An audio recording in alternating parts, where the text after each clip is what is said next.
Hello friends, చాలా మంది మగవాళ్ళు ఆడవాళ్ళది అది నాకాలి అని అనుకుంటూ ఉంటారు. మరి నిజంగా అలా చేయవచ్చా? అలా నాకితే ఏమైనా జబ్బులు వస్తాయా అనే విషయం చాలా మంది మగవాళ్ళకి తెలియదు. మరి ఈ వీడియోలో ఈ విషయం చెప్తాను.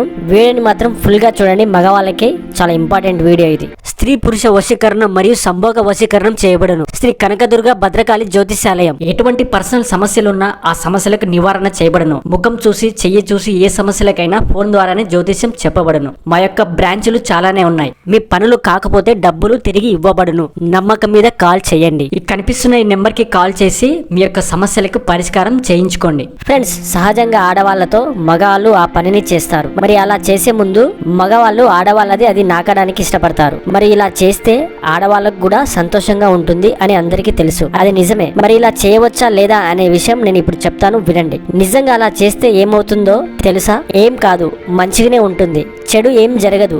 మరి ఎప్పుడు జరుగుతుంది చెడు అంటే, ఆడవాళ్ళది అది శుభ్రంగా లేకపోయినా, మీ నోట్లో ఏదైనా పుండ్లు ఉంటే, ఆడవాళ్ళకి ఏమైనా జబ్బులుంటే, ఇవన్నీ ఉన్నప్పుడు మీరు అలా చేస్తే మీరు డేంజర్ లో పడిపోతున్నట్టే. సో ఇలాంటివి ఏవి లేకపోతే ఆడవాళ్ళు హెల్దీగా ఉంటే చేయవచ్చు. కానీ ఇవన్నీ రోగాలుండి మీరు గనక ఆ పనిని చేస్తే మాత్రం నోటి క్యాన్సర్స్ వస్తాయి. దానితో పాటు వాళ్ళకి ఏమైనా సీరియస్ జబ్బులు ఉంటే మాత్రం మీకు త్వరగా సోకిపోతాయి. మీ బాడీలో వైరస్ ఈజీగా ట్రాన్స్ఫర్ అవుతుంది. కాబట్టి గుర్తుపెట్టుకోండి, అది హెల్దీగా ఉండాలి, శుభ్రంగా ఉండాలి, నోట్లో ఏ పుళ్ళు ఉండకూడదు, ఆమెకు ఏ జబ్బులు ఉండకూడదు. అలా అయితేనే చెయ్యండి. ఇలా ఇవన్నీ ఉంటే మాత్రం అలా చేయకండి. సో చూసుకొని జాగ్రత్తగా శుభ్రంగా ఉండేటట్టు చేసుకొని అలా చేయండి. No problem. సో జాగ్రత్తని వహించండి. వీడియో నచ్చితే లైక్ చేసి ఛానల్ని సబ్స్క్రైబ్ చేసుకోండి.